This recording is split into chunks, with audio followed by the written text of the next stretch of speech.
With the release of James Gunn's rebooted DCU in December with Creature Commandos, I thought it would be fun to look back over the long and exhaustive list of cancelled projects from over the years. The Wikipedia article had these arranged by hero and team, so I'm going to use that because it makes my life so much easier because there is so many of these, it's not even funny anymore. The hero we're going to be starting with is Batman. And given how much Batman content there is out there, he's one of those heroes that has a lot of content produced about him, unlike others. I was quite surprised at the sheer number of planned and cancelled projects that he has, given his popularity and given how successful a lot of his works have been. So we are going to start off with Fleischer Studios' Batman, which was way back before Adam West became Batman.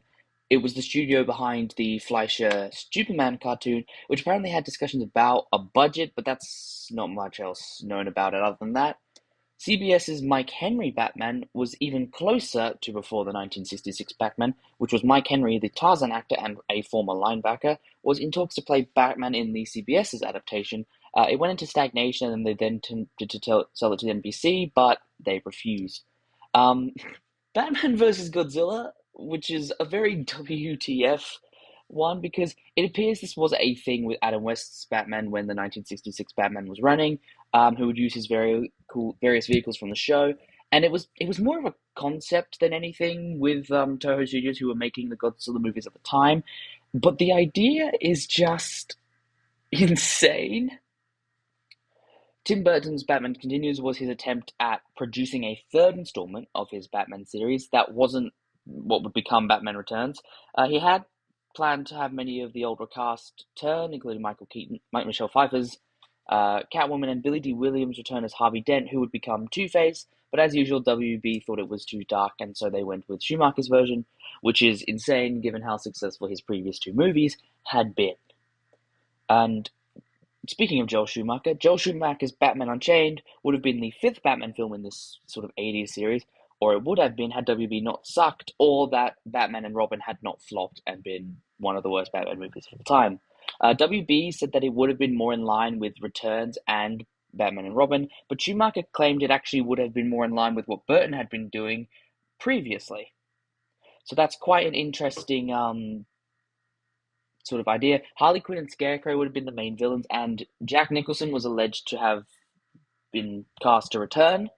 So there was an idea, but obviously just everything that happened with Batman and Robin just absolutely tanked it. There was a Batman Dark Knight attempt before, which was with Lee Shapiro and Stephen Weiss pitched WB a script and with this name, and it allegedly inspired by The Dark Knight Returns, one of the best Batman comic runs, as I'm sure many people will say. The idea for the villain Scarecrow was later reused for Batman Beginnings with it's Cillian Murphy. There we go. And Man-Bat would have appeared as a villain created by Scarecrow, and it was once again a darker tone of the story, which meant that WB got cold feet and eventually cancelled it. WB seems to do this way too many times because it has happened like 3 times. That's not a lot, but it's it's quite significant. There was a planned Robin spin-off with Chris O'Donnell, the Robin actor from Returns and Batman and Robin, said and it said that a Robin spin-off had been planned, but due to the failure, obviously, of Batman and Robin, it was cancelled, which is thank God, because I did not want them to massacre my boy Robin any more than they already did. Batman Year One, which was around the same time as Superman Flyby, was a Year One adaptation, but this was cancelled, as was Flyby, and morphed into another attempt at Batman vs Superman before it was also cancelled. Batman Assault on Arkham 2 was another attempt at the sort of a sequel to the animated film with Jay Olivia, but his departure meant WB pulled it, of course. Batman the musical is definitely what the fuck. Burton, of all people, was one of the many people working on this, and 5 songs were revealed, and all of them released on Batman the Musical Memorial site after it was cancelled. Not sure how I feel about that one, given the Spider-Man Broadway show was like awful. So maybe, I don't know. There was a Bruce Wayne TV series which was attempted in the 90s and at what would have become Smallville and Gotham eventually, but it was put aside in favor of Year One, which was also cancelled, which is goddamn it, WB. Can't get anything right so far. Gotham High was basically what if Batman and his rogue gallery were in high school, which is okay. This one did not make it past the concept, though the idea did lead to DC superhero girls. With Lauren Faust later down the line, I imagine it had a lot of influence, probably on Young Justice and My Adventures with Superman, and a bunch of the other sort of animated shows that came out after that point. There was a Batman No Man's Land story that was planned. This was obviously the comic and involves much more of the Bat family facing off against crime of Gotham after a major earthquake. You may recognize that some of that plot is what they used for The Dark Knight Rises with Bane, but of course it was deemed too dark for WB, and this is starting to become embarrassing.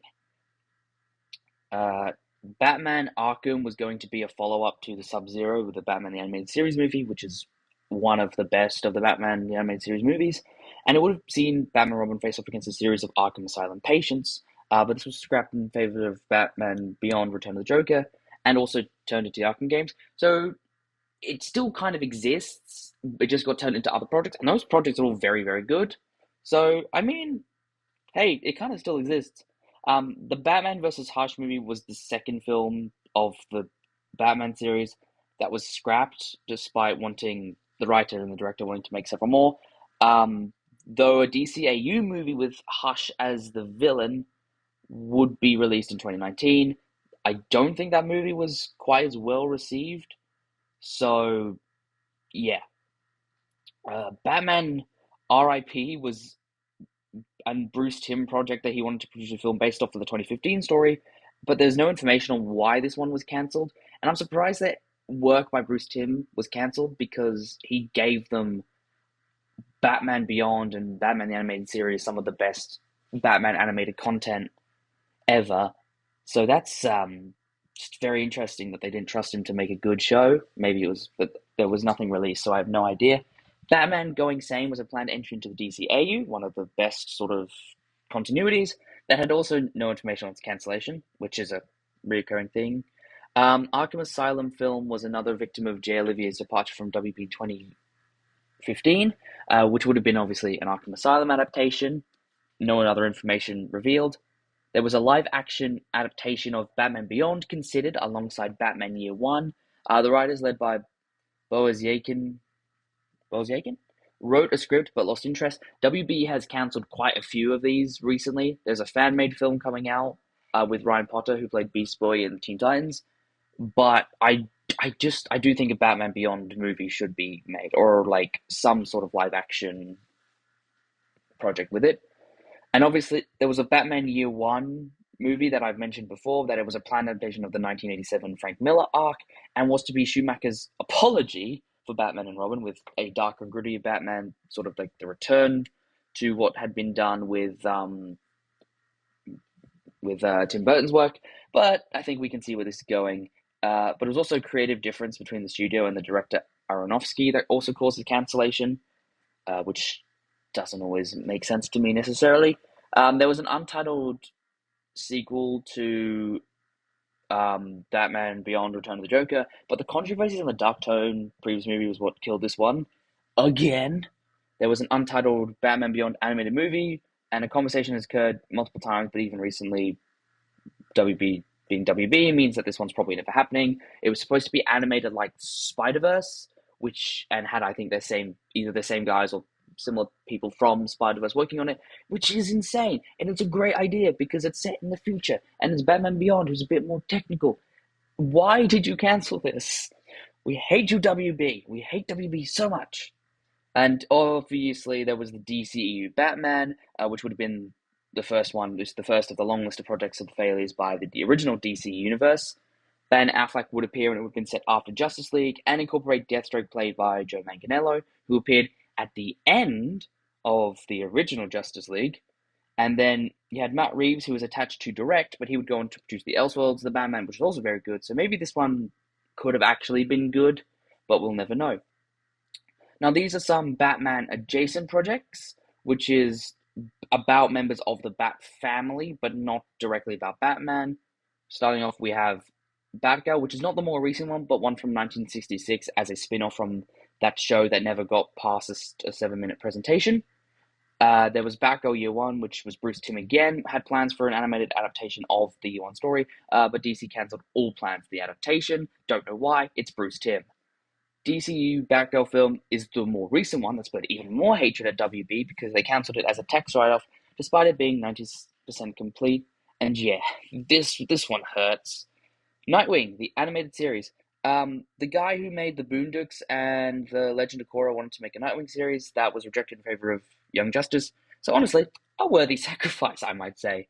A DCU Nightwing film was in production, which is another action that makes me hate WB, as Nightwing is my favorite TC character. This one was only cancelled recently in August of 2023 after its DCU connections were removed, but it was initially delayed in 2021 as WB had other priorities. Whatever those were, there was a Catwoman, the animated series, because Bruce Timm wanted to do that, but after the success of Batman the animated series, and many other series were considered, but that one was scrapped in favor of Superman the animated series. So not the worst, so actually a pretty decent trade-off. Tim Burton's Catwoman was going to explain her absence in Forever, but it was in development hell because WB hates anything dark and gritty and anything Tim Burton, and evolved it into the 2004's Catwoman, which we will know was the best thing ever. Not. There was an untitled DTV Catwoman movie, which was around the same time of some other stuff and would tie into the 2004 film, but the reception of that film meant this one was scrapped pretty quick. I imagine that's very common for a lot of DC projects. There was a DTV Joker film, which came about after the Killing Joke movies were released with a planned adaptation of the Joker storyline. But once again, no information why this was canned, though it may have been the poor reception of the Killing Joke, which is understandable given how they adapted that storyline. And then the last one was the DCU Joker film, which was Jared Leto was going to produce and star in this one, but obviously it was scrapped in favor of Tom Phillips' Joker, which was released instead. Another good trade-off. Also, I imagine it was scrapped because of the poor reception of the 2016 Suicide Squad film that this would have been a spin-off from. There was one more, which is stupid, which was Joker versus Battlepuff Girls. And I think this one was just more of an idea than it was of an actual, something that went through development. But still, what the hell? So this is the first part of this sort of look at DC's cancellation history. The next one will be Superman, and that's going to be interesting. I'm not the biggest fan of Superman, so I was not really surprised to see so many of these cancelled. But yeah, it'll be interesting to have a look and see what cancelled for him. I know a few of them, especially some of the Christopher Reeve movies, especially the original ideas. But yes, it will be interesting to explore what happened with these films.